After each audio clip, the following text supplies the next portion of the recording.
फिर चाकरी, तनख्वाह, फिर वेतन।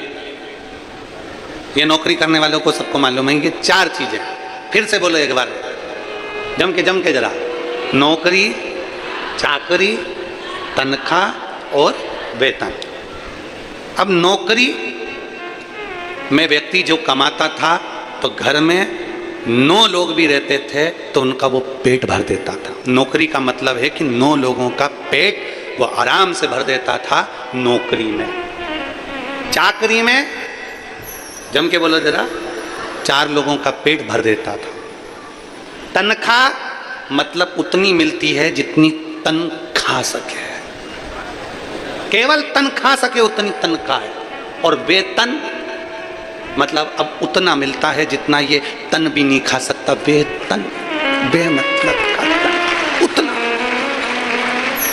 नौकरी मतलब 9 लोगों को भी खिला दिया जाए घर के तो नौकरी में, एक नौकरी में वो पूरे 9 लोगों का पेट भर देता था। चाकरी में 4 लोगों का पेट भर देता था। तनख्वाह में खुद अकेला तन को खिला लेता था। और वेतन में अर्थात ये तन भी उसको प्रयोग ना कर सके वो वेतन है, अर्थात कुछ भी नहीं बचता, केवल शून्य के बराबर है। बेटे को पढ़ा ले, बेटी को पढ़ा ले, उसकी शादी कर दे, उसकी चाकरी कर दे, बहन के घर का मायरा भर दे, सब कुछ कर दे, कुछ नहीं बचता, कुछ। तब कहा नौकरी में 9 खा सकते हैं, चाकरी में 4 कर सकते हैं, तनख्वाह में शरीर खा सकता है और वेतन में कुछ भी प्राप्त नहीं होता। तब शास्त्र कहता है कि ये सारी चीजें अपनी जगह पर चलने दो और एक नौकरी और चालू करो, वो मेरे शंकर के मंदिर में जाकर 1 लोटा जल चढ़ाने की नौकरी प्रारंभ करो। तब शिव जी के मंदिर में जाइए, 1 लोटा जल बाबा देवाधिदेव महादेव को समर्पित करिए और मेरे भोले तेरी नौकरी सबसे बढ़िया है, सबसे मेरे बाबा तेरी नौकरी सबसे बढ़िया है, सबसे तेरे दरवाजे की चाकरी सबसे बढ़िया है, सबसे जब से तेरा गुलाम हो गया तब से मेरा भी नाम हो गया। जब से तेरा गुलाम हो गया तब से मेरा भी नाम हो गया। वरना औकात क्या थी मेरी, वरना औकात क्या थी मेरी, सबसे बढ़िया है, सबसे बढ़िया भोले बाबा तेरी नौकरी सबसे बढ़िया है, सबसे बढ़िया तेरे दरवाजे की चाकरी सबसे बढ़िया है, सबसे बढ़िया। अब हमारे यजमानों के लिए, मेरी किस्मत का जब गुल खिला, साहू जी, मेरी किस्मत का जब गुल खिला तब जाकर के ये दर मिला। मेरी किस्मत का जब गुल खिला तब जाकर के ये दर मिला। मिल गई मुझको चौखट तेरी, मिल गई मुझको चौखट तेरी सबसे बढ़िया है, सबसे भोले बाबा तेरी नौकरी सबसे बढ़िया है, सबसे ये भाग्य से मिला। नौकरी, चाकरी, तनख्वाह, वेतन, ये सब चीज से भी अगर कहीं खाली रह जाओ तब आखिरी में मेरे शिव के द्वार जाओ, मेरे शंकर की चौखट। बोल बम का नारा है, अच्छी अच्छी जम के जरा जोरदार बोल बम का नारा है, सारी समस्या का हल आखिरी में शिव के करीब। शिव करते क्या है? अपनी शरणागति में जो आ गया, शंकर के करीब में जो आ गया, शिव उसको अकेला नहीं छोड़ते, उसको सूना नहीं छोड़ते।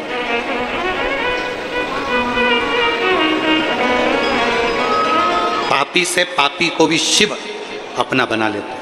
पापी से पापी है तो भी शंकर उसको अपना बना। आपसे पूछें, ध्यान देना जरा, कोई बहुत चोरी करता है, बहुत चोरी करता है, मर गया,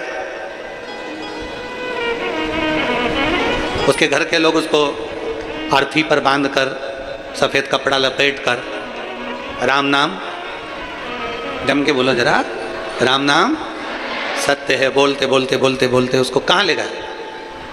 जम के शमशान। शमशान में कौन रहता है? शिव। चोरी करने वाला है बेकार है, झूठ बोलने वाला है बेकार है, निंदा करने वाला है बेकार है, कपट करने वाला है बेकार है, बहुत गलत गलत काम करने वाला है। अगर वो मर भी जाता है तो आखिरी में उसको कहाँ ले जाया जाता है? शंकर के द्वार, शमशान में ले जाया जाता है। शमशान तक लेकर उसको जाते हैं, शिव के धाम तक लेकर जाते हैं। कोई शंकर भगवान से पूछे कि प्रभु ये इसने तो चोरी करी थी, इसने तो झूठ बोला था, इसने तो कपट करा था, इसने तो बेईमानी करी थी, इसने तो प्रपंच करा था, फिर इसको आपका धाम कैसे मिल गया, आपका दरवाजा कैसे मिल गया? तो शंकर भगवान कहते हैं इसने चोरी करी, इसने झूठ बोला, इसने प्रपंच करा, ये बेईमानी करा, ये छल करा, ये कपट करा, पर इसने एक काम करा कि कोई शिव महापुराण की कथा सुनकर जा रहा था, उसके चेहरे का मात्र दर्शन कर लिया, इसलिए मेरे धाम में आकर विराजमान है। इसलिए वो मेरे नजदीक में, मेरे धाम में, मेरे करीब में, मेरे पास में। शिव महापुराण की कथा सुनने वाले का मात्र मुख का दर्शन। और विदेश्वर संहिता कर रही है, विदेश्वर संहिता,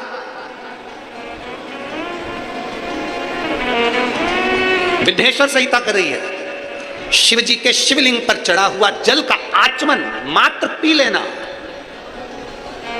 पी लेना शंकर भगवान के शिवलिंग के जल को। और जिसको विश्वास नहीं हो, गीता प्रेस गोरखपुर की शिव महापुराण की कथा लेकर आओ, हिंदी की।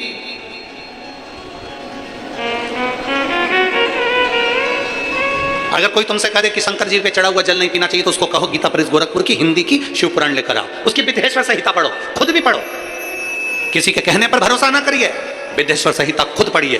उसमें लिखा है शंकर भगवान के शिवलिंग पर चढ़ाया हुआ जल का आचमन कर लेने से, पी लेने से 3 ताप समाप्त हो जाते हैं और व्यक्ति परमात्मा की शरणागति को प्राप्त कर लेता है।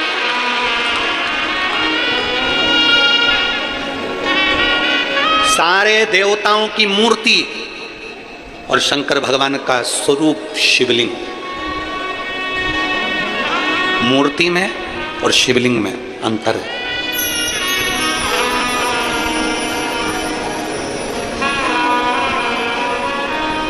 राम जी की मूर्ति होती है कि लिंग स्वरूप होता है? जम के बोलो जरा, मूर्ति। कृष्ण भगवान की मूर्ति, इंद्रदेव की, ब्रह्मा जी की मूर्ति। 33 कोटि देवताओं का क्रम उठाकर देखिए, सारे देवताओं की मूर्ति का क्रम है, शंकर भगवान के मूर्ति का क्रम नहीं, शंकर भगवान के शिवलिंग का क्रम। मूर्ति और शिवलिंग में अंतर क्या है? क्या अंतर है मूर्ति और शिवलिंग में? हमने अपनी व्यासपीठ से आज तक कभी नहीं कहा आपको कि आप अपने घर में भगवान शंकर की मूर्ति रखो। कभी सुना आपने कि हमने अपनी व्यासपीठ से कहा हो कि भगवान शंकर की मूर्ति घर में रखो? ना, हमने व्यासपीठ से इतना जरूर कहा कि शिवलिंग तुम्हारे घर में होना जरूरी है। मूर्ति और शिवलिंग में अंतर है। शंकर भगवान की मूर्ति नहीं, शंकर भगवान का शिवलिंग होना चाहिए। राम जी की मूर्ति हो, कृष्ण भगवान की मूर्ति हो, लड्डू गोपाल की मूर्ति हो, ठाकुर जी की मूर्ति हो, सबकी मूर्ति चल जाएगी, पर शंकर भगवान के शिवलिंग का स्वरूप।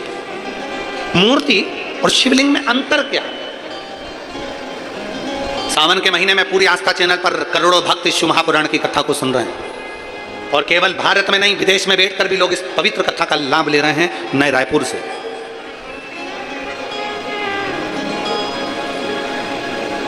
गनौत की इस पवित्र भूमि से करोड़ों शिव भक्त आस्था चैनल के माध्यम से, फेसबुक, यूट्यूब के माध्यम से कथा सुन रहे हैं। आज की कथा में आप स्मरण करिएगा कि मूर्ति और शिवलिंग में जमीन और आसमान का अंतर है। 33 कोटि देवताओं की मूर्ति होती है, पर शंकर भगवान का मूर्ति नहीं, शिवलिंग होता है। कारण मूर्ति केवल एक की होगी, केवल एक मूर्ति, केवल एक की। राम जी की मूर्ति है तो राम जी की, कृष्ण भगवान की मूर्ति है तो कृष्ण भगवान की, देवी जी की मूर्ति है तो देवी जी की, इंद्र की मूर्ति है तो इंद्र की, गरुण की है तो गरुण की, वरुण की है तो वरुण की, ब्रह्मा की है तो ब्रह्मा की, सावित्री की है सावित्री की, गायत्री की है गायत्री की, लक्ष्मी की है लक्ष्मी की। मूर्ति केवल एक देवता की, राम जी की है तो राम जी की, कृष्ण की है तो कृष्ण की। मूर्ति एक देवता की होती है और शिवलिंग एक देवता का नहीं। जिस घर में शिवलिंग होता है वहां 33 कोटि देवता एक ही स्वरूप में विराजमान रहते हैं।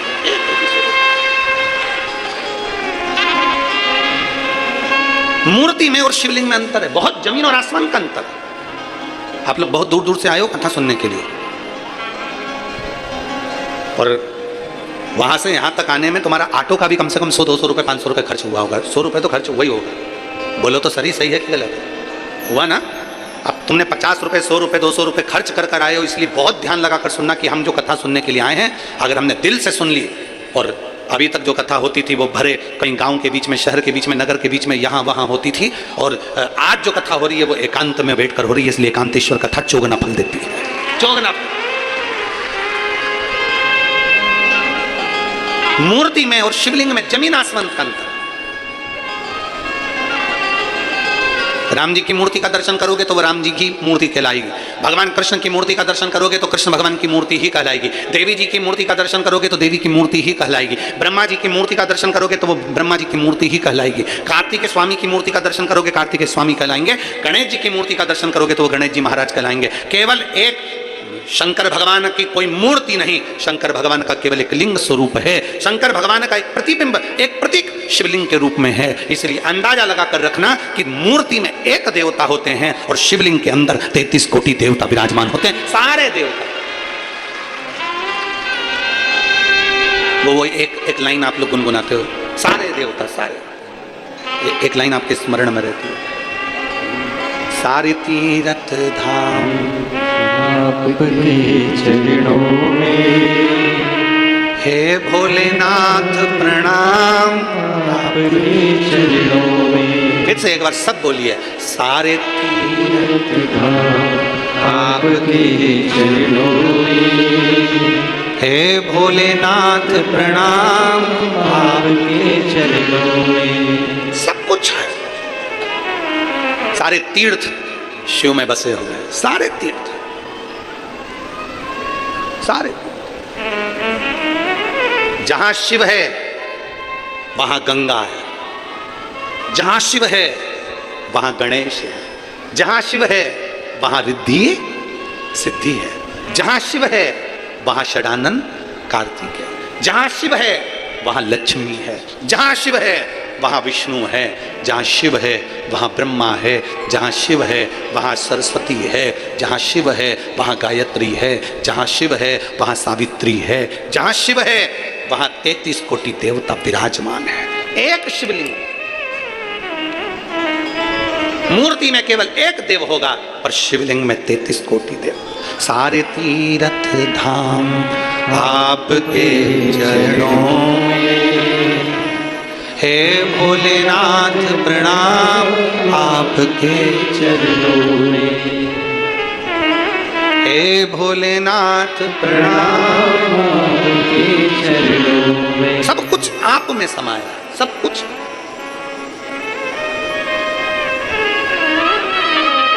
अब कोई तुमसे कह दे कि शंकर पर चढ़ा हुआ जल ना पीजिए, कोई तुमसे कह दे शिव जी के जल का आचमन ना करिए, कोई तुमसे कह दे शंकर भगवान के जल का सींचन ना करिए, कोई तुमसे कह दे शिव महापुराण की कथा तो यहाँ तक कहती है जल तो जल, एक बेलपत्र अगर शंकर भगवान की शिव पर चढ़ी हुई मिल जाए उसको मात्र मस्तक से लगा लिया जाता है तो कहते हैं चारों धाम के तीर्थ का फल एक क्षण में मिल जाता है।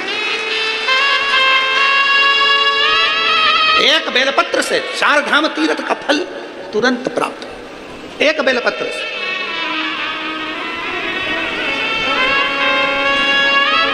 एक पत्र है,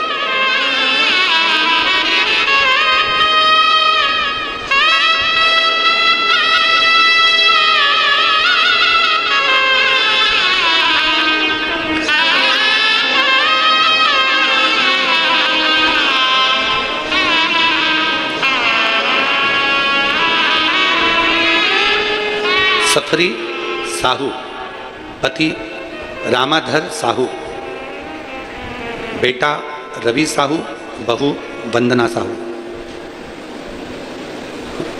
मठ पुरैना, सही बोला है? ठीक है। मठ पुरैना रायपुर छत्तीसगढ़ से है। कहीं बैठे हो तो हाथ हिला सकते हैं।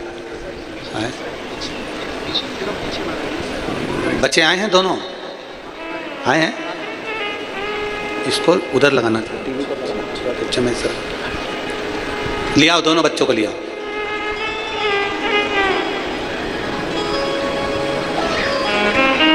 रवि साहू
ये पवित्र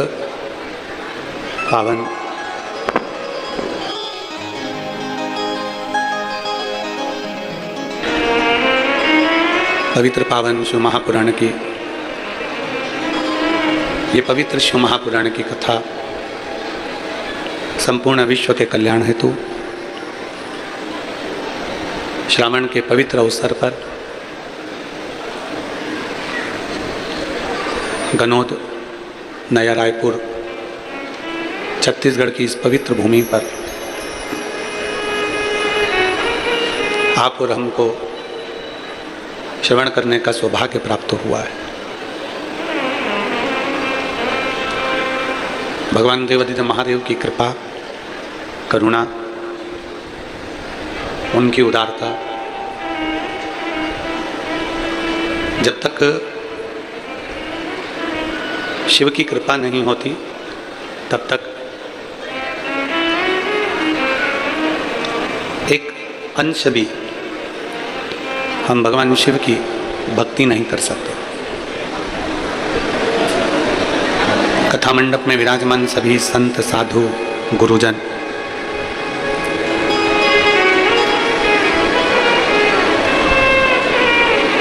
क्षेत्र के विधायक महोदय, जगत गुरु खुशबंत साहेब,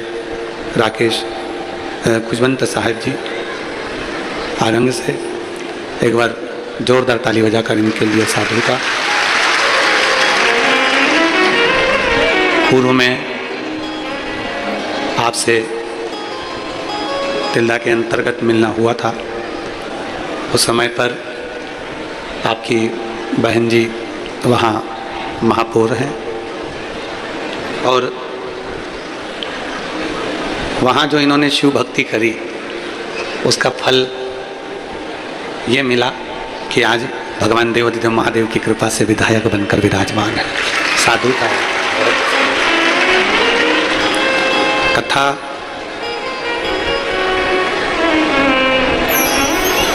मुख्य यजमानी में श्री चंद्रकांत जी मती पद्मनी जी साहू, श्री भूपेंद्र श्रीमती भुवनेश्वरी जी साहू, चंद्रशेखर श्रीमती सोहनी जी साहू, धर्मेंद्र श्रीमती कुसुम जी साहू, वीरेंद्र श्रीमती वर्षा जी साहू, जो इस कथा के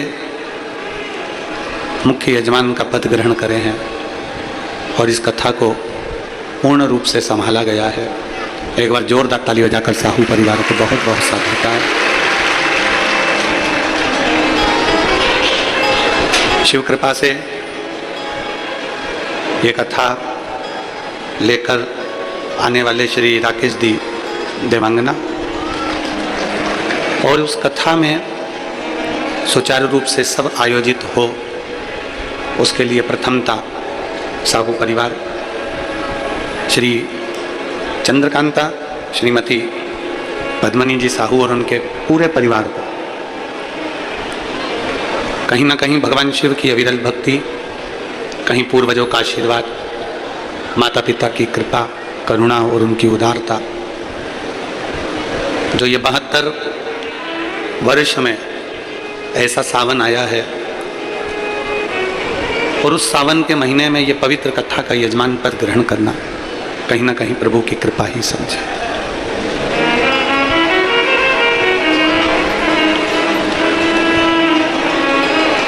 विधायक जी, जब हम कल आए यहाँ पर कथा के लिए, कथा थी लोमनी में एक दिन का, उप मुख्यमंत्री जी कथा का आयोजन करें और वहाँ केंद्रीय मंत्री श्री तोखेजी साहू जी भी आना हुआ।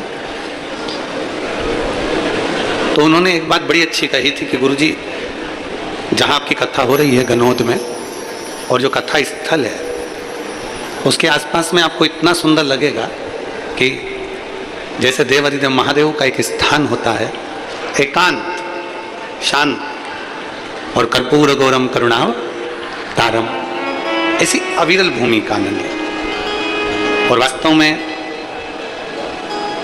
यहाँ से लेकर वहाँ तक में कोई शोर गाड़ियों का नहीं, कोई शोर किसी व्यर्थ का नहीं, और पूरे कुबेर का चपटी भभूत में खजाना कुबेर का हे गंगाधार मुक्ति द्वार ओम ओमकार तू भोले ओमकार तू आयो शरण तिहार शंभु तार तार तू। कहीं शिव भक्ति का जो योग लगा है श्रावण के महीने में 5 दिवसीय शिव तत्व श्रवण करने का जो योग बना है, कहीं शिव की कृपा से। महाराज आप जितनी भक्ति कर सकते हो उतनी करो, जितना भगवान को पुकार सकते हो उतना पुकारो। मेडिकल साइंस कहता है कि जीभ पर अगर कोई घाव होता है तो वो जल्दी भर जाता है। जीभ पर जिह्वा पर अगर कोई घाव हुआ तो वो जल्दी भर जाता है, ये मेडिकल साइंस कहता है। पर शिव महापुराण की कथा कहती है कि जीभ से अगर कोई घाव होता है तो वो जिंदगी भर नहीं भरा पाता है, कभी नहीं। जीभ पर अगर घाव हुआ तो मेडिकल साइंस कहता है कि वो जल्दी भर सकता है, पर इस जिह्वा से अगर कोई घाव हो जाता है, इस जिह्वा से बोलने में अगर कोई शब्द किसी को कह दिया, किसी को आड़ा टेढ़ा बोल दिया, किसी को कोई गाली दे दी, अपशब्द कह दिया, जो घाव हो गया वो जिंदगी भर नहीं भरेगा, जिंदगी भर। इसलिए शिव महापुराण की कथा कहती है कि शिव तत्व मौन तत्व है।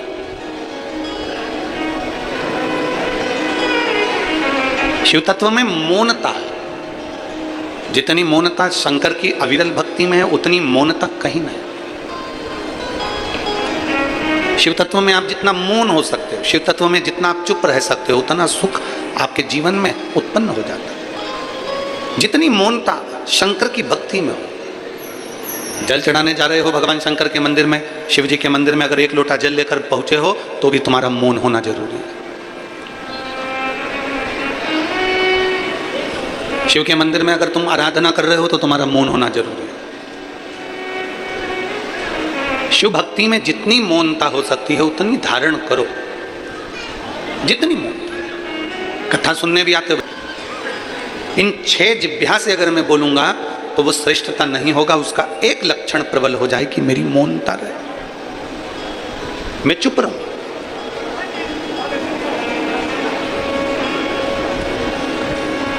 और मेरे चुप रहने में मैं भगवान की विरल भक्ति में डूबा रहता हूं, भगवान शिव की विरल भक्ति में समाया होता हूं। हमने भिलाई की कथा में एक बात कही थी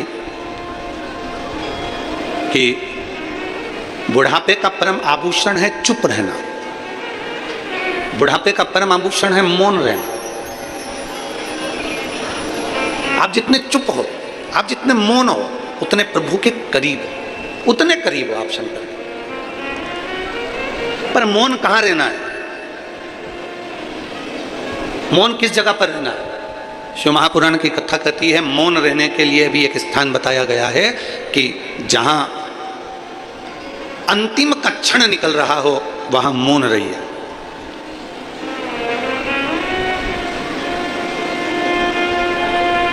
वहां मौन रहिए, शांत रहिए। जहां व्यर्थ की बातें हो रही हो वहां मौन रहिए। पर बोलने की जब जरूरत हो, अपने सनातन धर्म पर अगर कोई ठेस पहुंचा रहा हो, अपने सनातन धर्म पर कोई उंगली उठा रहा हो, अपने धर्म पर, अपनी सनातन धर्म के ऊपर कोई आक्षेप ठोक रहा हो, उस जगह पर तुम्हें मौन नहीं रहना है, उस जगह पर तुम्हें एकजुट होकर आगे बढ़ना है। वहां मौनता की जरूरत नहीं है, वहां फिर मौन की जरूरत नहीं पड़ती।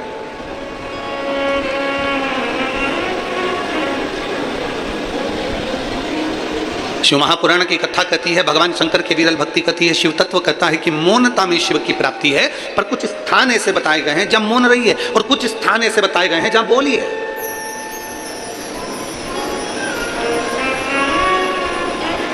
शिव पुराण तो यहां तक कहती है कि झूठ बोलने का भी स्थान बताया गया है कि झूठ कहां बोलना है। अब लोग कहेंगे गुरुजी आप हमें बता रहे हो कि पुराण में लिखा है कि झूठ बोलने का भी स्थान होता है। हाँ, झूठ बोलने के लिए भी स्थान बताया गया। किसी की गाय कसाई के यहाँ कटने के लिए जा रही हो और तुम्हें दिख जाए कि यह गाय कसाई के यहाँ कट रही है, उस जगह पर तुम झूठ बोल दो कि यह गाय मेरी है और उसको कटने से बचा लो, तो ये झूठ बोलना भी तुम्हारा साथ है। गौमाता अगर कहीं कटने के लिए जा रही है और तुम्हें दिख रहा है कि यह कसाई के यहाँ कट रही है, उस जगह पर झूठ बोल दो कि यह गाय मेरी है। तुम्हारे झूठ बोलने से अगर किसी का घर बन रहा है, पर शास्त्र कहता है मत बुरे कर्म कर बंदे वरना पछताएगा, भगवान की आंखों से तू बच नहीं पाएगा, तू बच नहीं पाएगा। अरे ओ अज्ञानी मत करना गानी, अरे ओ अज्ञानी मत करना गानी, तेरे कर्म का फल भी तू ही पाएगा, जैसा किया तूने तेरे आगे आएगा। मत बुरे कर्म कर बंदे वरना पछताएगा, भगवान की आंखों से तू बच नहीं पाएगा, तू बच नहीं पाएगा। अरे ओ अज्ञानी मत करना दानी, अरे ओ अज्ञानी मत करना। अपने लिए झूठ नहीं बोलना, अपनी भलाई के लिए झूठ नहीं बोलना। अगर बन सके तो किसी का हित हो रहा हो, किसी का अच्छा हो रहा हो, तो झूठ बोलने में, कहीं गौ माता कट रही है उसको बचाने में बोल सकते।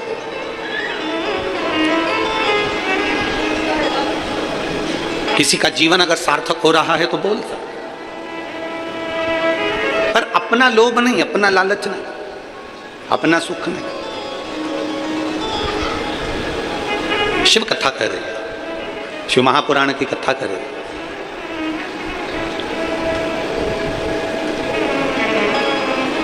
देवराज नाम का ब्राह्मण चोरी का धन लेकर जब शंकर के मंदिर में पहुंच गया, शिव मंदिर के अंदर प्रवेश कर गया। ब्राह्मण कर्म से तो वो वंचित था, ब्राह्मण कर्म से तो वो छूटा हुआ था, ब्राह्मण के घर में जन्म जरूर लिया था पर ब्राह्मण कर्म नहीं कर पाया था, वंचित था।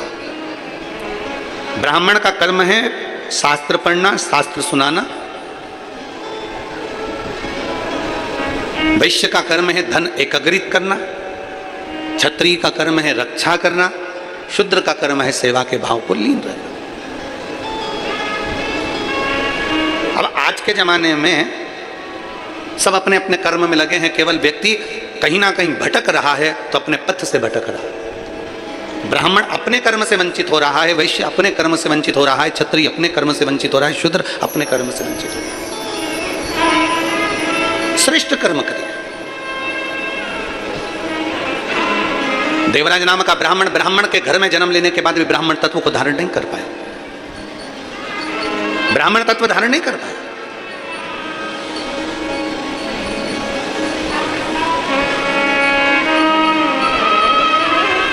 अब जब वो ब्राह्मण तत्व को धारण नहीं कर पाया तो ब्राह्मण तत्व धारण न करने के कारण वो चोरियां करने लगा, थोड़ा सा धन एकत्रित करने लगा, और चोरी का धन लेकर शरीर में जब ताप पड़ा, शरीर में जब बुखार लगा, ठंड सी लगी, तब शिव मंदिर में गया छुपने के लिए, अपने शरीर को बचाने के लिए, तब शिवालय में गया।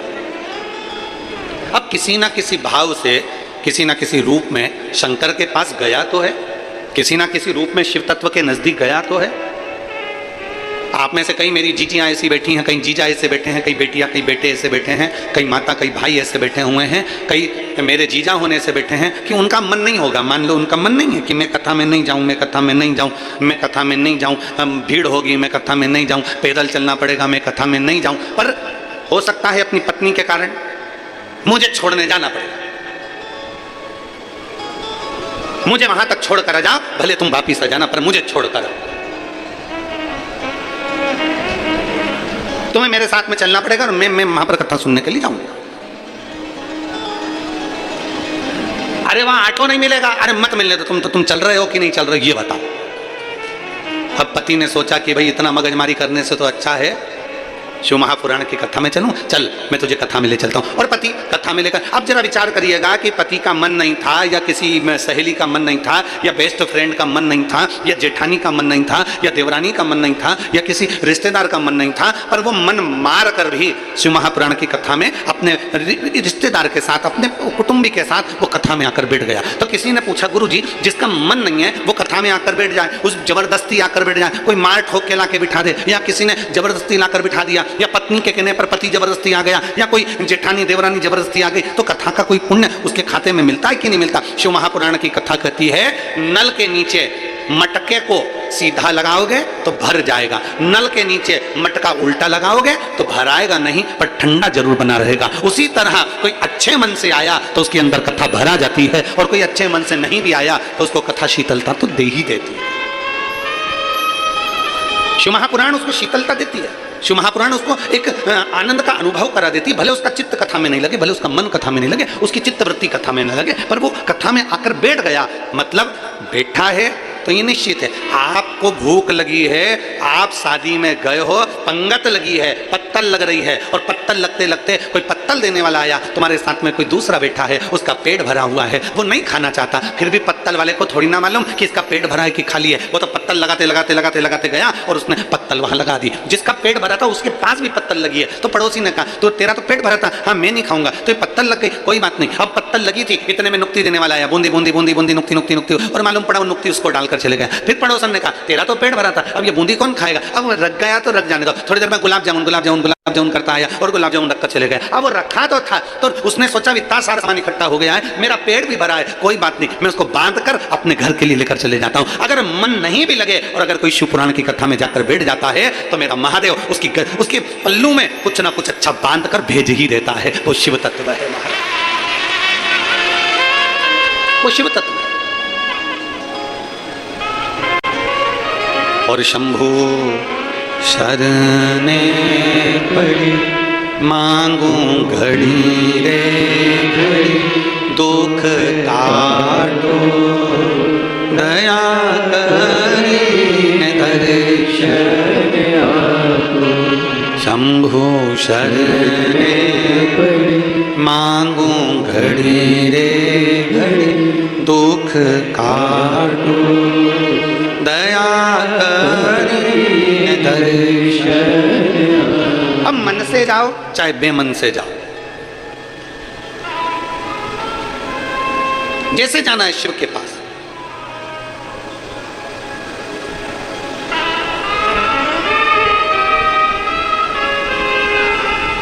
जैसे तुम्हारी मर्जी हो। वो कहते हैं ना, नौकरी चाकरी तनख्वाह और वेतन। जम जम के बोलो जरा, क्या चीजें चारों, जम के बोलो जरा। नौकरी